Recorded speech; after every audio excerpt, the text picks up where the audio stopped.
Well, it's amazing because a minute ago you also told Senator Graham that the Tennessee Immigrant and Refugee Rights Coalition that has a manifesto calling for abolishing ICE, you said you had nothing to do with it, which is fairly astonishing because on page 3 of their manifesto, they thank you by name for what they say.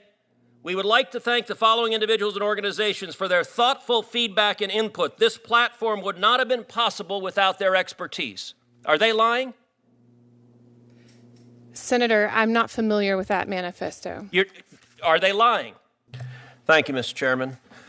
Judge Lopez, I'm going to quickly note there's a reason the Democrats have scheduled you on this panel, because you have a long pattern of sentencing criminal defendants to egregiously light sentences, including one child molester who molested a 4-year-old and 9-year-old, and you sentenced him to only 6 years in prison, including, as we heard before, one woman who was responsible for killing her 1-year-old son, who was coated in fentanyl. His pajamas were coated in fentanyl. His sheets were coated in fentanyl. You could have sentenced her to 30 years. You sentenced her to only 4 years.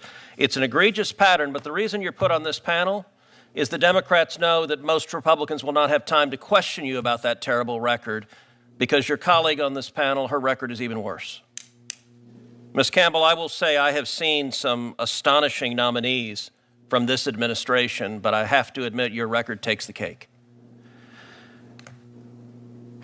A judge should not be a political activist.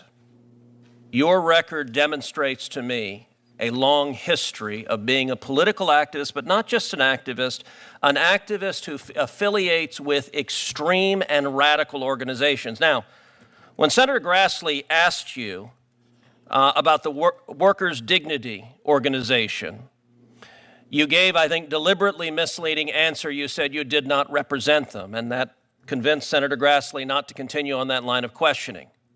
You have been a legal advisor to that organization since 2013. That is what you have publicly printed on your AVO biography. It is what has been described in the Tennessee Bar Association when you were nominated. It explicitly says she served as a legal advisor for local workers' rights nonprofit Workers' Dignity. Now, why is it you're distancing yourself from them? The reason is because they are utterly radical. If you look at this group that you've served as the legal advisor for over a decade, this is an openly Marxist organization. This is a communist organization. Now, those words are not said lightly. According to their own characterization of their views,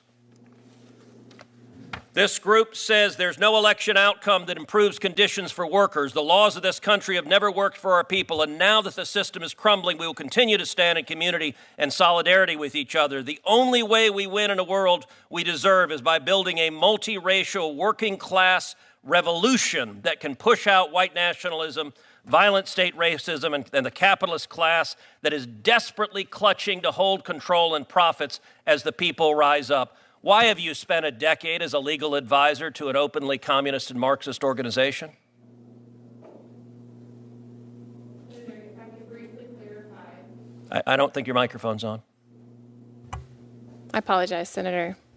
If I could briefly clarify, more than a decade ago, probably for the course of 2 or 3 years, I served on an advisory board that helped this, at the time, was supposed to be a nonprofit workers' rights organization get set up and get started.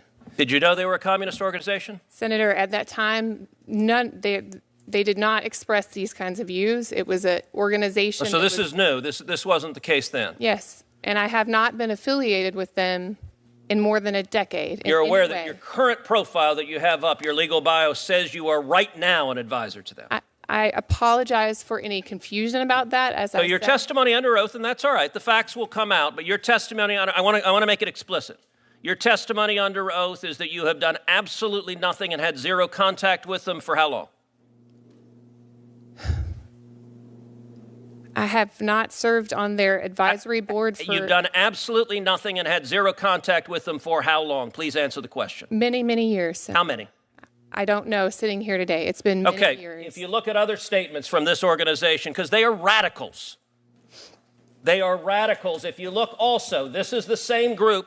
in 2020, they called for abolishing ICE, abolishing prisons and detention centers, and abolishing the police. Why did you volunteer for a communist organization that calls for abolishing ICE and abolishing the police? Senator, I have never seen these comments before. You didn't know who you were volunteering for? I was not a volunteer for them at that time. You were a legal advisor. Were you paid? No, I was Then not. you were a volunteer. If you volunteered to be a legal advisor, you were a volunteer. Why did you volunteer? Do you support abolishing ICE? Senator, at this time, I Do had... you support abolishing ICE? I do not, Senator. Well, it's amazing because a minute ago you also told Senator Graham that the Tennessee Immigrant and Refugee Rights Coalition that has a manifesto calling for abolishing ICE, you said you had nothing to do with it, which is fairly astonishing because on page 3 of their manifesto, they thank you by name for what they say. We would like to thank the following individuals and organizations for their thoughtful feedback and input. This platform would not have been possible without their expertise. Are they lying? Senator, I'm not familiar with that manifesto. Are they lying? Did you provide any assistance? Did you give feedback and input, which is what they say on the cover page? Senator, I didn't even know that existed, and so no, I did not provide input on it. And why, when Senator Graham asked why you gave money to this radical candidate who has said 52 senators are Jim Crow senators and said multiple of us are siding with the devil, you laughed and thought that was funny. But Senator Graham asked you a question. Look, that candidate was as radical as I've ever seen.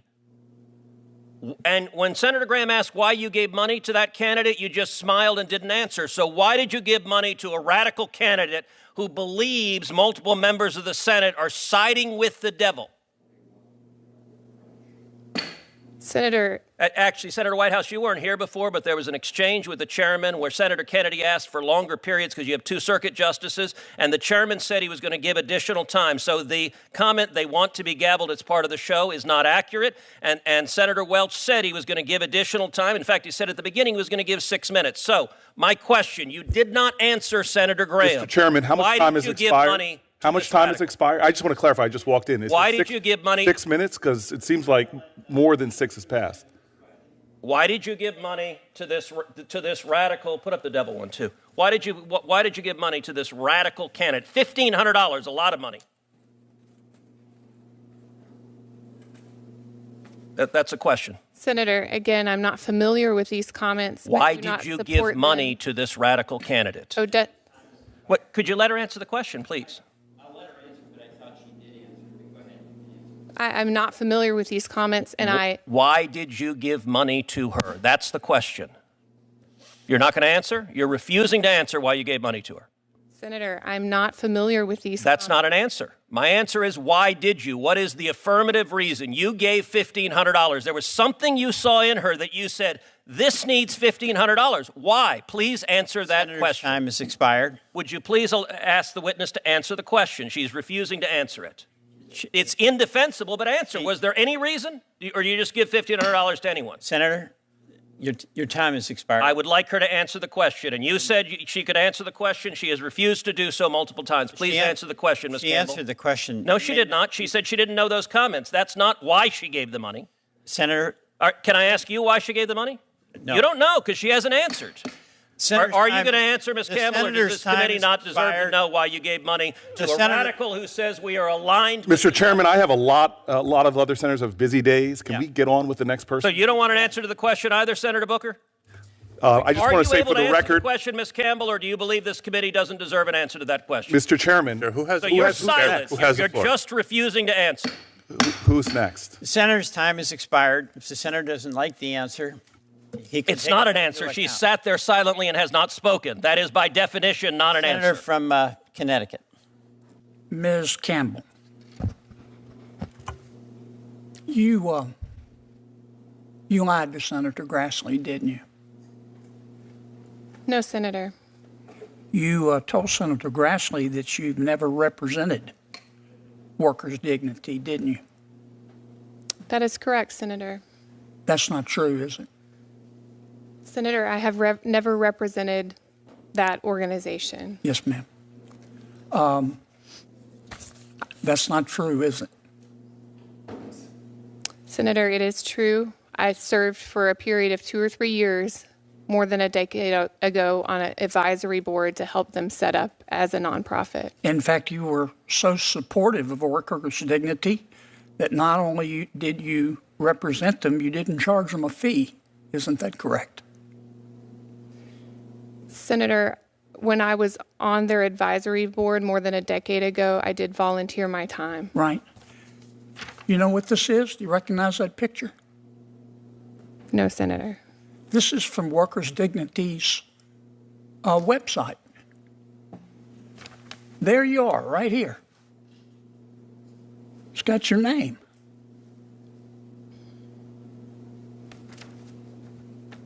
Wow.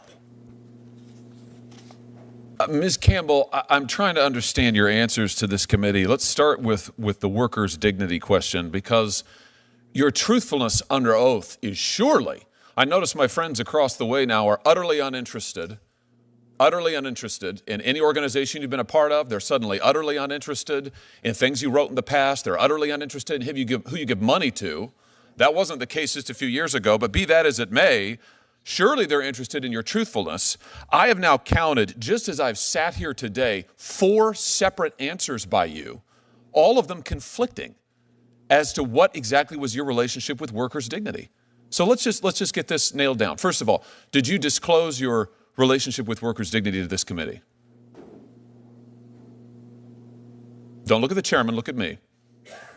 I'm not sure that I included that. I don't remember, Senator. Oh, I think you do. The answer is no. You did not disclose it to this committee. Then you told Senator Grassley, I've never represented that group. Then you told Senator Lee, next, that you had indeed advised them, and that you'd advised them as a member of a legal advisory board. You said 10 years ago, right? Then you told Senator Cruz that, in fact, you told Senator Lee you'd advised them briefly. You told Senator Cruz, actually, you'd advised them for 3 years. Then you told Senator Durbin that it wasn't 10 years ago, it was 15 years ago. So what is it exactly? You didn't disclose your association with this radical group to the committee. You're currently listed now, your own bio lists you as a legal advisor to the Workers' Dignity Group from 2013 to the present. To the present. The Tennessee Bar Association cited your work with this group for your nomination. So what is the story? When did you start working for Workers' Dignity? Senator, more than a decade ago, for 2 or 3 years, I served on a legal advisory committee or board. So you gave them legal advice. We were helping them set up as a nonprofit. So you represented them. So you lied to Senator Grassley earlier when he explicitly asked you, did you do any legal work? And you said no. Senator, In fact, you served on a legal advisory board. That's your testimony now. Correct? Senator, I served on this board. On a legal advisory board, correct? Correct. Okay. So you lied to Senator Grassley here under oath. What else have you lied about? Workers' Dignity has condemned Israel's ethnic cleansing of Palestine. They have said that Israel is engaged in ethnic cleansing. Do you agree with that? No, Senator. How can I believe you? You just lied under oath a moment ago to Senator Grassley. You've lied to us up and down on this committee. I mean, this is a serious problem, Ms. Campbell. I have to say, I've never seen a witness, never, in 5 years in this committee, sit here and lie to us and change the story person to person. Why are you doing it? What is it? Why are you afraid to tell the truth about workers' dignity? Why have you lied to this committee? Why didn't you disclose it? Why did you lie to Senator Grassley? Why have you changed your story every time you're asked? Senator, I have not lied to you today. I've tried to represent my participation with this group. What you've done is you've misrepresented your participation with this group. You apologize to Senator Cruz for any confusion. You've created the confusion deliberately. Deliberately. Let's talk about something else that you've created confusion for. The biggest political donation that you have ever made is to Odessa Kelly, this radical candidate who said that members of this committee are Satanists, who endorsed violence, Why did you give money to Odessa Kelly? Over $1,000. I mean, that's not nothing. That may be nothing to you. That's not nothing to most people. Why did you give money, the most money you've ever given, to this person? Senator, Miss Kelly lives in my neighborhood. She's one of my neighbors. And you agreed with her views? No, on those views that you've read, I don't agree with them. Oh, I haven't read any of them. I'm just asking you. Do you agree with her views? I mean, you gave her more money than anybody else. Your governor, your state senator, your attorney general. You gave her the most.